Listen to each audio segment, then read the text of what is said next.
In today's video, I'm going to teach you how to add text to your videos in Shotcut. By the end, you'll know exactly how to place, style, and position text so it looks clean and professional. First, make sure your video clip is already on the timeline. Click to select the clip you want to add text to. With the clip selected, look for the Filters panel. If you do not see it on your screen, go to the View menu at the top, choose Filters, or use the keyboard shortcut Ctrl+6 that will open the Filters panel so you can add and manage effects. In the Filters panel, click the plus sign to add a new filter. A list will appear. You can scroll through the list or use the search bar at the top to find it faster. Type text simple.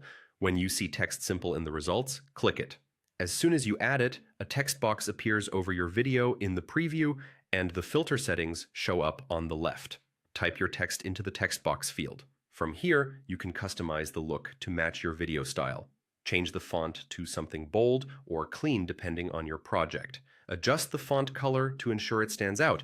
If you need more separation from the background, enable an outline and tweak its thickness so the text remains readable. You can also add a background behind the text for extra contrast, then fine-tune the opacity to make the background more solid or more subtle.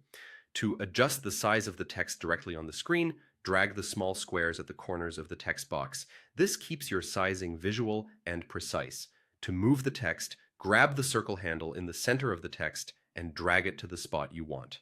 If you prefer quick alignment, use the position options to snap the text into place.